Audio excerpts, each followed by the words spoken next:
Recuerda que puedes escuchar este audio horas antes de su estreno y sin publicidad suscribiéndote en cesarvidal.tv.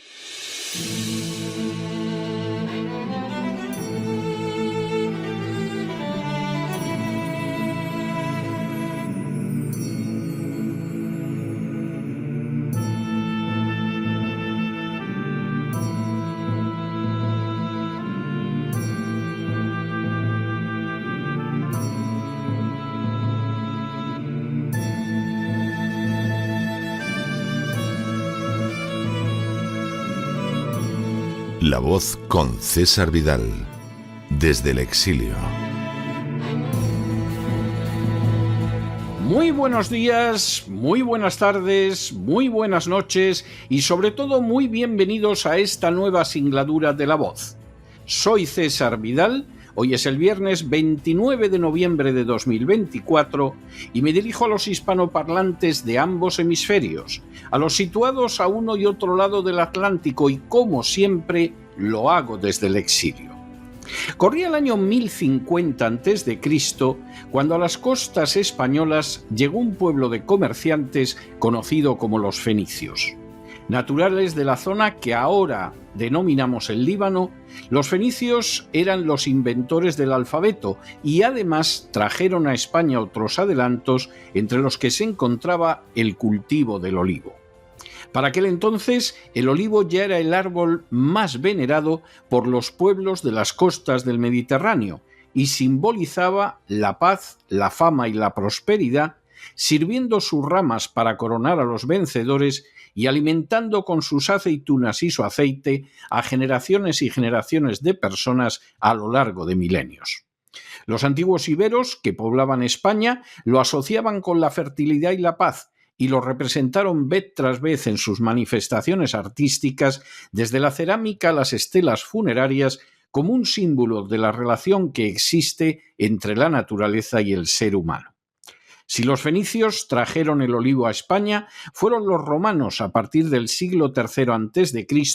los que desarrollaron de manera extraordinaria su cultivo. El aceite de oliva hispano fue exportado a todo el mundo occidental y se han hallado restos de ánforas que llevaban el preciado líquido con marca de la Bética en grandes ríos europeos como el Ródano, el Rin o el Danubio. Con la llegada de los musulmanes a España en el siglo VIII, el cultivo del olivo experimentó un nuevo aumento y España se colocó a la cabeza de los exportadores de aceite durante la Edad Media. El descubrimiento de América en 1492 propició que los españoles llevaran el olivo a las Indias y que su cultivo se extendiera por zonas de las naciones actuales de México, Perú, Chile o Argentina. Mientras tanto, y en el curso de los siglos siguientes, España mantuvo con especial potencia su papel de primer productor de aceite de oliva, hasta el punto de que buena parte del aceite exportado por naciones como por ejemplo Italia, en realidad es un aceite previamente adquirido en España. Resulta absolutamente imposible separar la prosperidad de España de un cultivo todavía mayor del olivo del que ahora existe. En las últimas horas hemos tenido noticias de un atentado brutal contra el olivo español. Sin ánimo de ser exhaustivos, los hechos son los siguientes. Primero, el olivo es un pilar fundamental de la agricultura española. A los aspectos económicos de suma relevancia se une también una más que considerable importancia social, territorial y ambiental. Segundo, el sector del olivo, en concreto, es un pilar fundamental en el sistema agroalimentario español. España es líder mundial en superficie, producción y comercio exterior gracias a los más de 350.000 agricultores que se dedican al olivo y alrededor de otras 15.000 personas que trabajan para esa industria. Tercero, Toda la actividad relacionada con las almazaras y la posterior venta de sus producciones y sus productos constituyen la actividad principal de numerosas poblaciones españolas que encuentran en la industria del olivar su medio de vida y que además permiten que no se extienda el terrible éxodo rural que padece España desde hace décadas. Cuarto, en la actualidad el olivo ocupa 2,75 millones de hectáreas en España y tiene una presencia especial en el centro, sur y este de la península. Quinto, la comunidad autónoma productora por excelencia de olivo es Andalucía, donde se concentra el 60% de la superficie dedicada a olivar. La sigue Castilla-La Mancha con un 16% y Extremadura con un 10%. Sexto, según los registros del Ministerio de Agricultura, Pesca y Alimentación, existe una producción media de 4.000 kilos de oliva por hectárea, lo que si se multiplica por el número total de hectáreas dedicadas al cultivo, da un total que supera los 11 millones de toneladas de aceituna. Séptimo, por lo que se refiere a la exportación, España abarca un 65% del volumen del mercado, siendo el primer exportador de aceite de oliva a escala mundial. Octavo, igualmente, debido a las características nutritivas y organolépticas de este producto, hay previsiones de que la tendencia de consumo siga siendo creciente.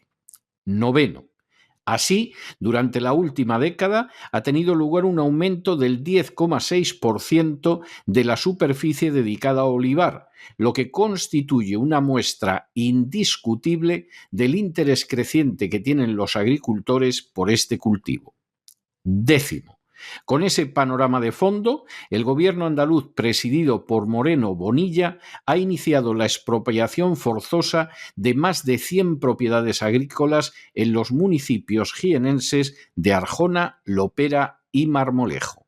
Undécimo, esta medida del gobierno andaluz supone que se arrancarán nada más y nada menos que 100.000 olivos. Duodécimo, la razón de una resolución tan disparatada es que el lugar que ahora ocupan los olivos será ocupado por 2 megaplantas fotovoltaicas, un proyecto que ha sido declarado como de utilidad pública. Décimo tercero, esa afirmación es total y absolutamente falsa. Y en cualquier caso, esas plantas podrían ser instaladas en zonas desérticas de Andalucía sin la menor necesidad de arrancar 100.000 olivos. Décimo cuarto, como era de esperar, los agricultores afectados han expresado su rechazo por esta decisión del gobierno autonómico andaluz, señalando cómo va a acabar con la economía local y de la comarca, base del sustento de muchas familias. Décimo quinto, como era de esperar, los agricultores afectados no han dejado de organizar acciones de protesta de las que no informan las furcias mediáticas dependientes para su supervivencia de la publicidad institucional del gobierno andaluz. Décimo sexto, la criminalidad de la acción del gobierno andaluz queda además de manifiesto en aspectos que no son estrictamente económicos. Baste decir que esta zona fue propuesta para ser declarada Patrimonio Mundial de la UNESCO por su extraordinaria belleza y su significado cultural. Décimo séptimo. Esta política de destruir la agricultura en favor de la instalación de placas solares es impulsada en la actualidad tanto por el Partido Popular que gobierna en Andalucía como por el Partido Socialista. Partidos que en el Parlamento Europeo votan lo mismo en más del 90% de los casos al servicio absolutamente lacayuno de la agenda globalista. Décimo octavo. Una de las grandes víctimas de ese ataque contra la agricultura española es el olivo, a la vez que los parques fotovoltaicos abarcan actualmente 50.000 hectáreas de tierra de cultivo, un 166% más que en el año 2016. Décimo noveno. Esta cifra podría incluso duplicarse en los próximos años al formar parte de la agenda globalista y supone un cambio radical y trágico en el modelo productivo español, así como la pérdida de miles de puestos de trabajo. 20. El modelo agrícola actual emplea a 3/4 de personas, mientras que las macroplantas de energías renovables apenas generan empleo. 21. Por añadidura, la reducción de la superficie de olivar provoca una subida del precio del aceite de oliva independientemente de cómo resulte la cosecha. 22. En los últimos años, el precio del aceite de oliva en España se ha multiplicado prácticamente por 3. 23. En paralelo a la destrucción de la agricultura española, la agenda globalista está potenciando la agricultura de Marruecos, que es la competidora directa de España. Y 24. Esa potenciación de la agricultura de Marruecos está siendo incluso financiada por el propio gobierno español, simple marioneta de la agenda globalista. Entre los objetivos de la agenda globalista no se encuentra solo destruir la familia o provocar la degeneración moral de la sociedad, sino que tiene un papel esencial el de privar a las distintas naciones de su libertad, su independencia y su soberanía, convirtiéndolas en meras colonias o protectorados de una élite internacional que se halla desprovista de la menor legitimidad, pero que pretende decidir su destino. Para alcanzar ese objetivo se recurre lo mismo a dogmas falsos como el del cambio climático, que impide, por ejemplo, el desarrollo industrial de naciones como las de Hispanoamérica, que se cabalga sobre la corrupción de los partidos que gobiernan en cada país. En el caso de España, cuya industria ya fue desmantelada en los años 80, se trata de aniquilar su agricultura, su ganadería y su pesca, y de convertirla en un gigantesco panel solar a la vez que se refuerza su papel de portaaviones de la OTAN. Una nación reducida a inmensas cantidades de funcionarios, camareros y rameras no podrá enfrentarse nunca a las órdenes que le vienen desde arriba y dejará que la saqueen sus riquezas poderes transnacionales. Se trata de una situación en la que tienen un papel protagonista el Partido Socialista y el Partido Popular, que ocupan el gobierno nacional y la mayoría de los gobiernos autonómicos, y que además en el Parlamento Europeo votan exactamente lo mismo en el 90% de los casos. Que esa actuación empobrezca a España, cree un desempleo todavía mayor, destroce el medio ambiente, aumente los peligros ecológicos como efectivamente sucede con las placas solares y destruya incluso una cultura, simplemente no les importa por la sencilla razón de que los seres humanos para ellos no tienen ni el más mínimo valor. El caso de Moreno Bonilla es al respecto paradigmático. Jamás se ha ganado la vida trabajando como una persona normal. Jamás ha terminado tampoco una carrera universitaria que luego ejerciera. Desde antes de los 20 años ya estaba incrustado en la política, donde ha ido subiendo cargo tras cargo, mostrándose servil ante los de arriba y ante los mandatos de la agenda globalista. Es así como lo mismo ha defendido una inmigración descontrolada en Andalucía, diciendo que los andaluces tienen un corazón así de grande, como se ha prestado a desmantelar la economía de la región a las órdenes de la agenda globalista. Moreno Bonilla podría haber instalado los paneles solares en una de las zonas desérticas de Andalucía, pero ha preferido arrancar 100.000 olivos y lo hace así porque ese paso contribuye a destruir la agricultura española y avanzar en la entrega del futuro de España a los amos de la agenda globalista. Moreno Bonilla no puede entender el trabajo del olivo, el afán de los que se ganan la vida cultivándolo, la relevancia y el orgullo de cultivar la tierra, porque en toda su vida no ha trabajado jamás, salvo para ser un bien mandado dentro de la estructura de una casta privilegiada como son los partidos políticos en España. Su única meta es mantenerse en el poder para llevar a cabo una política que sustancialmente es la misma que ha seguido el Partido Socialista durante casi 40 años, la de dejarse corromper para poder beneficiarse más personalmente. Lo que pueda pasar con esos andaluces que por generaciones han vivido y han enriquecido a España con el cultivo del olivar, simplemente le trae sin cuidado. Es exactamente lo mismo que está sucediendo en el resto de la España agrícola, ganadera y pesquera bajo gobiernos de unos y de otros. Una situación así debería poner en pie a la sociedad española, a la que se está hundiendo en la miseria, a la que cada vez roban más los buscabonus de la agencia tributaria y a la que se está condenando a un futuro de pobreza. No es así, en buena medida, porque esa sociedad persiste en dividirse entre derechas e izquierdas sin percatarse de que unos y otros la desatienden igual, como ha quedado de manifiesto en la reciente catástrofe de Valencia. Y también es así porque las furcias mediáticas hacen todo lo posible para que la gente no sepa cómo el Partido Socialista y el Partido Popular, con el concurso de otras fuerzas políticas, están entregando la riqueza nacional en manos de poderes extranjeros.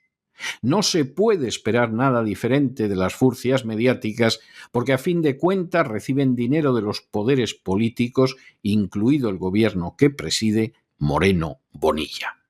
Sin embargo, la alternativa resulta clara.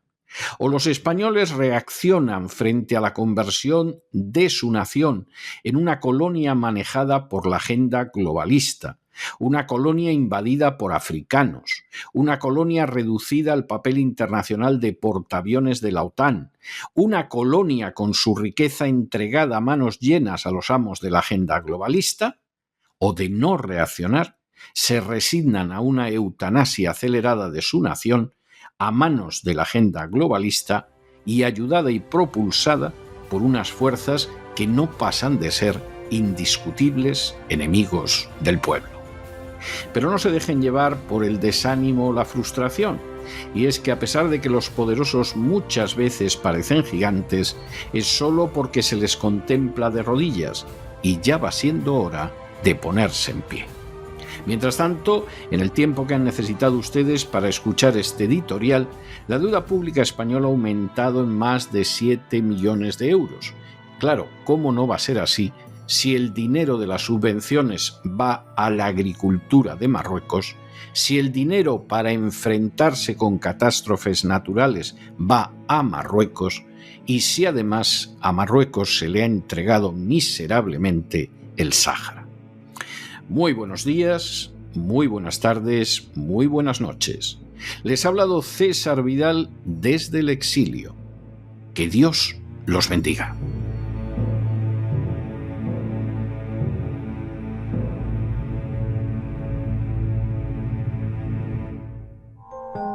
Sección patrocinada mediante crowdfunding con el siguiente mensaje: Nuestro Señor Jesucristo, el único Dios verdadero, es misericordioso y nuestro Salvador.